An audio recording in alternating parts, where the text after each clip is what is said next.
So Saturday night we went over a couple of blocks to the night market and just to check and see what it was all about. We were actually there for the Dragon Bridge show, which we will show you later on in this video. But we got there around 6 p.m. and a lot of the vendors were still setting up. But it was a good thing we got there early because we kind of beat the crowds, honestly.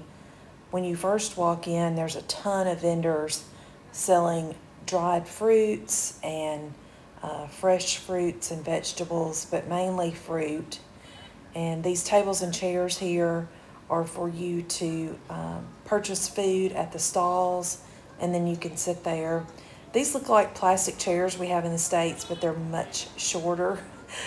We laugh every time we sit in one if we're going to be able to get back up, but usually we make it. Yeah, just stall after stall of vendors, and we just walked through to see what they had. This is still more fruits.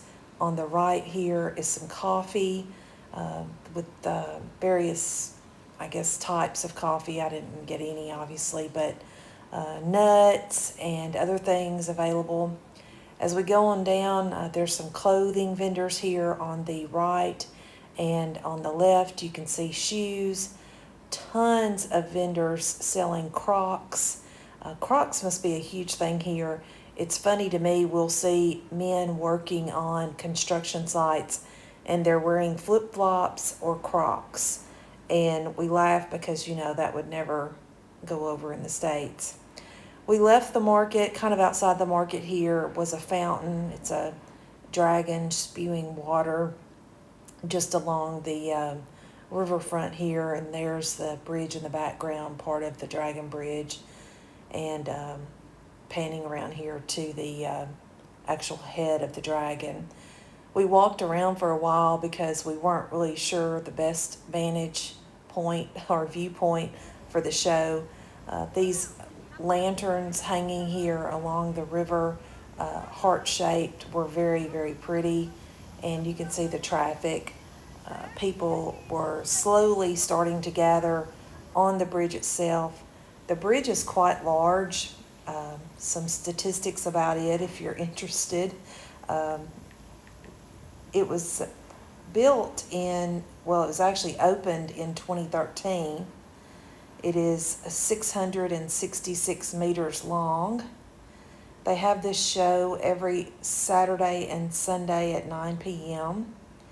And there's LED lighting all along the bridge, as you'll see. This building here was lit up as well. You can see from the city skyline, Da Nang is not a small city. It's a large area, but I thought it was very pretty, and you can also see more of the heart lanterns along the river. The Dragon Bridge was designed by an American firm, Lewis Berger Group, and the construction began in 2009, and as I said earlier, it finished in 2013.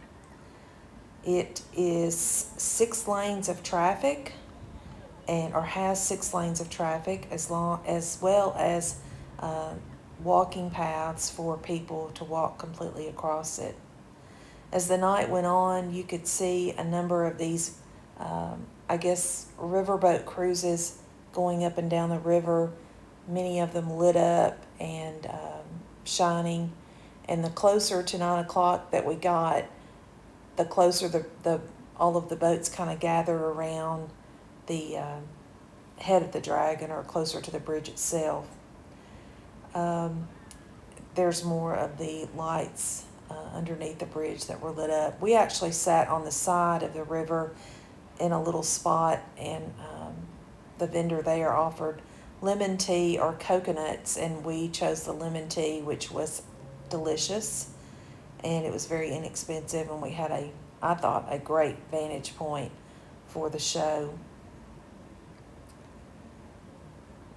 The dragon's head breathes fire in bursts of 9, and water in bursts of 3, and we'll show you that here as the night goes on.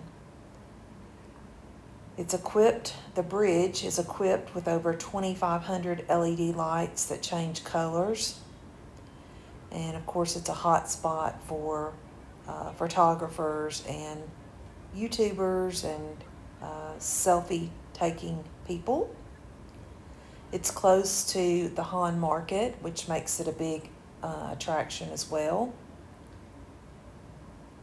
And here's more of these barges all gathering. This was probably about 5 minutes till 9, and we're just now about to start the show.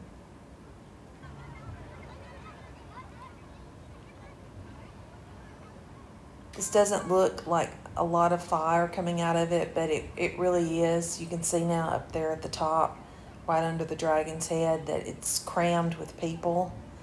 Lots of people stand up there to get a great vantage point. We may try and go up there on one of the weekends before we leave as well, because I think that would be interesting. The dragon in Vietnamese culture represents power, nobility, and good fortune. Here's the water coming out at the end. It's interesting because a lot of the people up top there had on their, I guess, their rain parkas to keep from getting wet. And even when the show was over and we were walking back over to the market, you could still feel the water in the air. It was kind of a mist. But there's tons of people there and a big attraction. And you can see that the crowds are kind of thinning out, trying to get grabs and taxis, taking them away. But very, very interesting performance, or I guess interesting show to see. It's a must do if you're in Da Nang. It doesn't cost you anything other than just what you eat or drink while you're there, but you obviously don't have to do any of that. And you can see the lights change along the body throughout the night. And just one more look at the building that I was really impressed with this building and its lighting and how it changed to say "I love Da Nang" there at the end. So I guess again, if you've not seen this, I really encourage you to go. And there's tons of places to eat, coffee shops, street vendors, restaurants along the river walk here. And it's just a great place for the family and for you to visit.